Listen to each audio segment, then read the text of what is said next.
земляки, коллеги, любители музыки. Хакасская республиканская филармония имени Владимира Чаптыкова приветствует вас.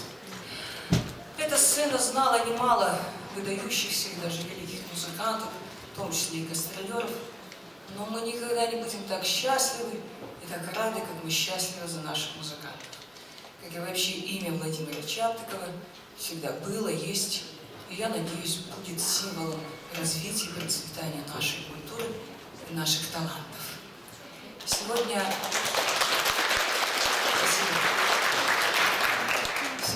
на наших глазах будет происходить рождение такого таланта, потому что сегодня у нас бенефис и вместе с тем юбилей одного из самых талантливых музыкантов Хакасии, представителя новой современной волны, лауреата всероссийских и международных конкурсов, члена Союза композиторов России и Республики Хакасии, композитора Оксаны Алахтаевой.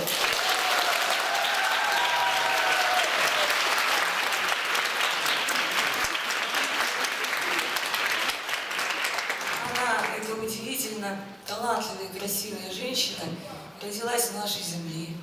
Она представляет наш народ.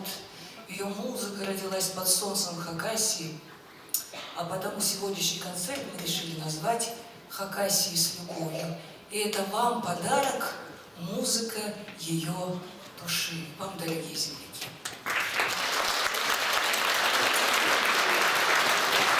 А как могло быть иначе? Ведь она родилась в уникальной семье, которая с полным правом может отнести к цвету хакасской интеллигенции, потому что ее отец, Герасим Иванович Капсаргин, был известный тележурналист. Со временем он стал главным редактором телевидения и радиовещания Хакасии. И те, кто его помнил, говорят, что он был очень умный человек, прогрессивно мыслящий и хорош собой. И те, кто его помнит, да, давайте поаплодируем. Те, кто его помнит, говорят, что Оксана Герасимовна похожа удивительно на отца. Во всяком случае, Георгий Иванович каждый раз так восклицал, как только она входила в класс, он говорил: но вылитая копия отца. Вот, к сожалению, его рано не стало, девочке было всего 2 года, и вдова осталась одна с 3 детьми. Но Мария Макаровна была человеком очень сильным.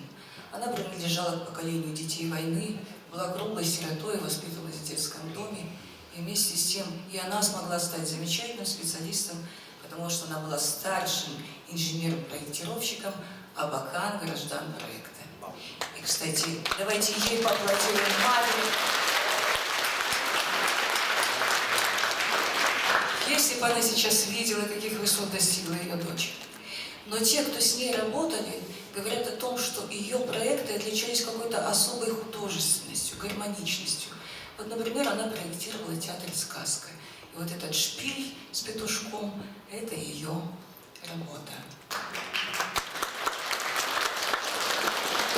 Конечно, мама, обладая таким творческим потенциалом, поощрила занятия дочки музыкой. Оксана занималась сначала скрипкой, потом фортепиано, а в 1986 году она поступила в наше Абаканское музыкальное училище. Те, кто помнит музыкальное училище 80-х годов, всегда будут вспоминать его как родовое гнездо для профессиональных музыкантов. Действительно, тогда это было и учебное заведение, и центр музыкальной культуры, и первая концертная организация. И, конечно, мы не можем сегодня не вспомнить с огромной благодарностью легендарного директора Леопольда Абрамовича Спивака, который собрал тогда лучшие профессиональные силы. Давайте поаплодируем. Светлая память. Он был не только выдающийся руководитель, музыкант, он был еще и страстный патриот хакасской культуры и даже завещал похоронить себя по хакасским обычаям.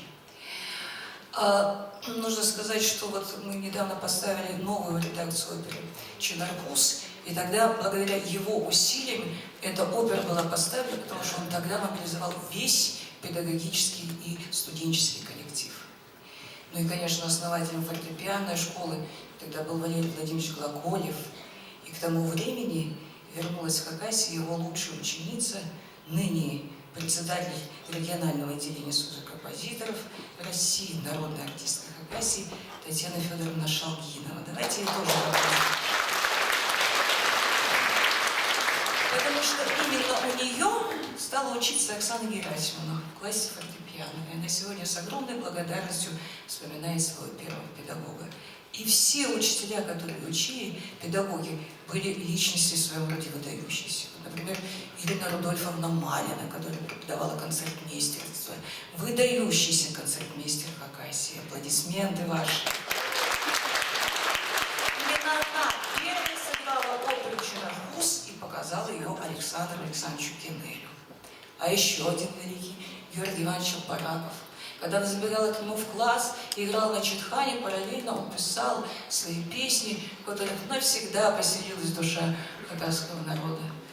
Давайте поаплодируем светлой памяти Георгия Ивановича Чалбаракова.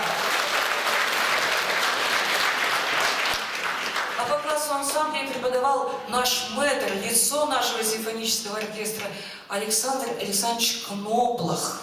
Аплодисменты. Это патриархи нашей культуры. А вот историю музыки она изучала удивительного музыканта, очень тонкого и глубокого, Елены Анатольевны Спириной, которая сейчас занимается духовной практикой и служит регентом в Израиле. Но каким она была глубоким музыкантом.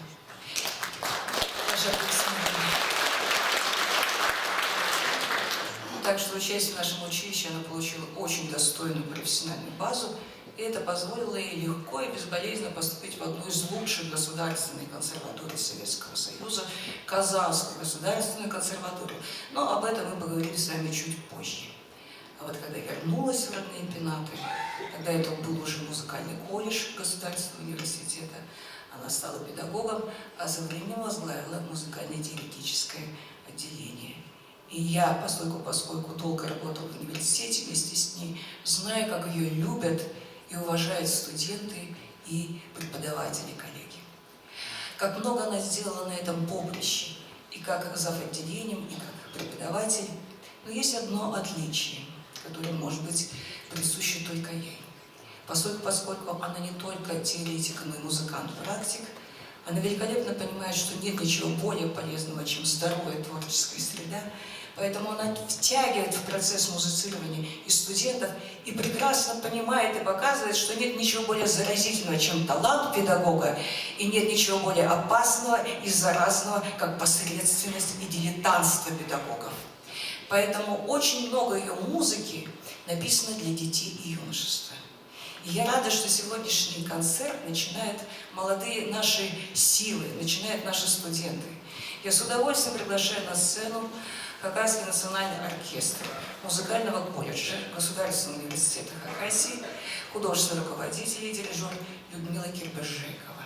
Прозвучит песни Оксаны Вахтаевой на стихи Александра Баинова «Все пройдет» в обработке Людмилы Конышевой. Солистка Юлия Тинникова. Встречайте!